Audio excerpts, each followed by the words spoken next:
Hi everyone and welcome to my channel. It's Anne with Treasured Memories by Anne.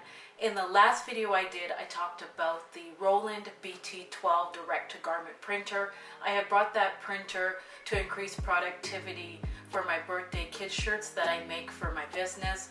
Unfortunately, I couldn't get ink for that direct-to-garment printer, so I had to return it. If you missed that video, I'll put it up in the cards and I'll tag it down below so you can take a look at that video.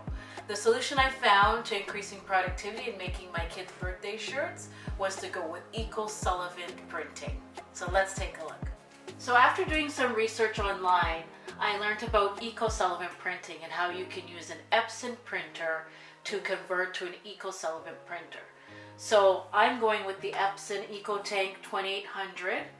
I've ordered EcoRush Ecosolvent ink for the printer. This is a water-based ink, and that's the kind of ink that you have to use in these sorts of printers because these desktop printers are made for regular ink.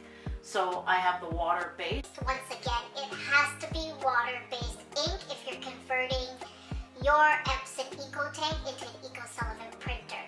In addition to the ink and the printer, you do need printable vinyl. Now this is printable iron-on vinyl that I purchased from Stalls, and this is the mask that goes with it.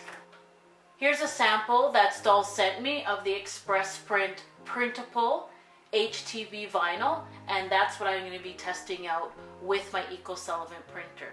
So I'm going to go ahead, I'm going to convert this printer and take you along the way.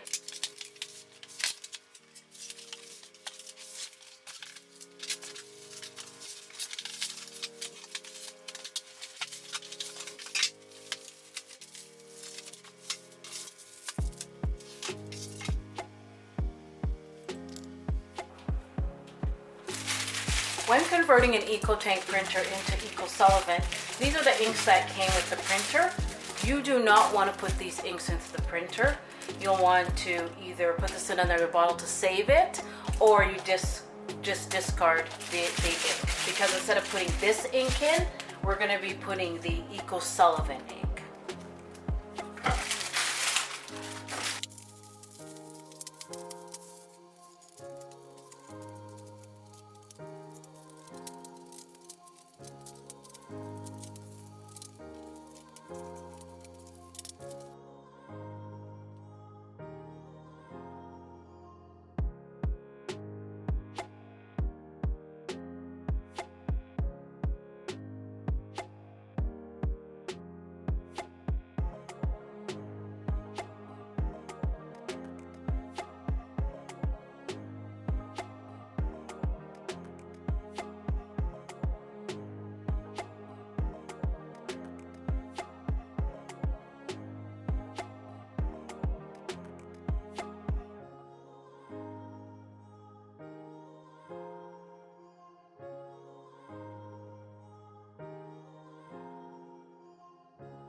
So with this Ecotank printer, the ET-2800, the ink is stored in here. And here you'll see that each of the colors is marked here. Now, you flip this open, you put your cartridge in here, and it'll automatically fill it. So this is the black, so we're going to match black with black.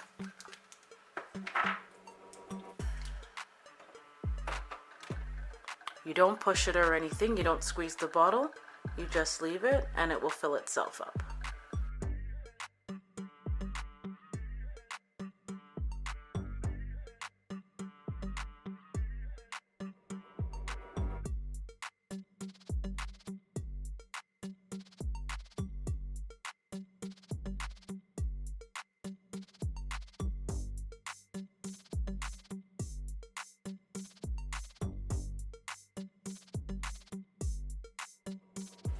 Now with your printer you get the CD to set up your drivers. I have a Mac, so I don't have anywhere to put the CD drive. So we will be plugging in the printer and powering it on, and then I'll be going to the website to download the drivers onto my MacBook.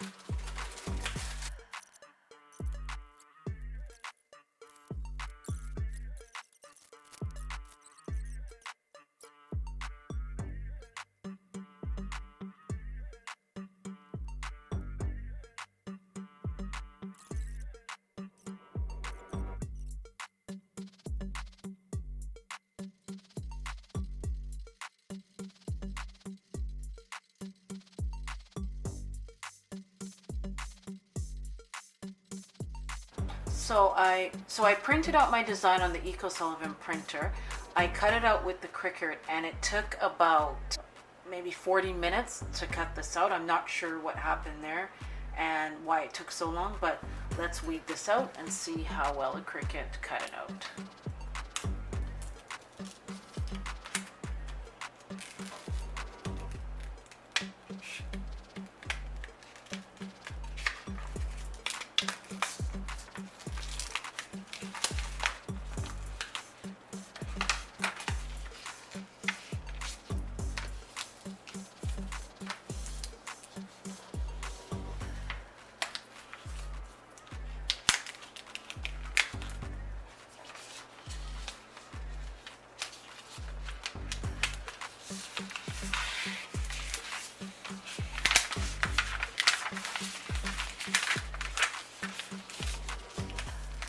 As you can see, weeding this is very easy.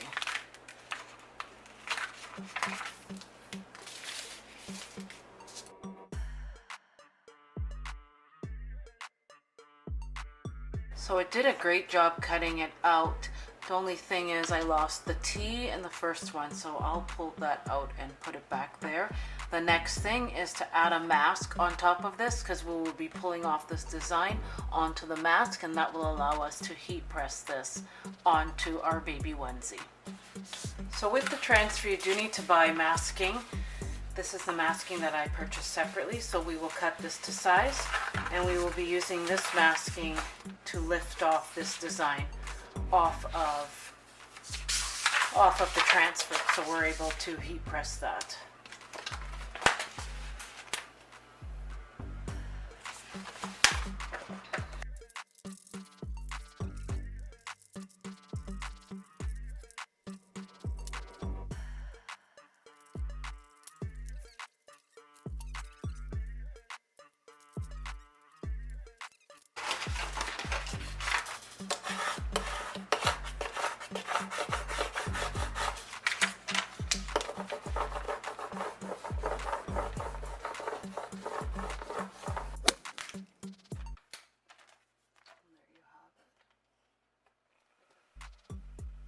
So first thing first, we're going to press it and get all of the moisture out of the baby onesie.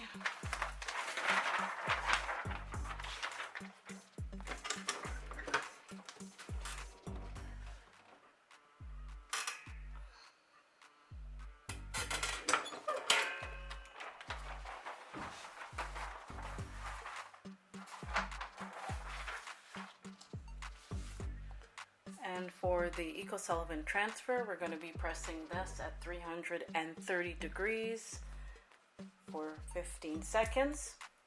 Then we will peel and give it a final press. And this is what the Ecosolvent transfer looks like on the baby onesie. The pastel colors are perfect. Really nice. So in the next video, we'll be doing a wash test to see how it holds up in the wash. Thank you so much for watching, and don't forget to give this video a thumbs up and subscribe if you haven't done so already. Bye!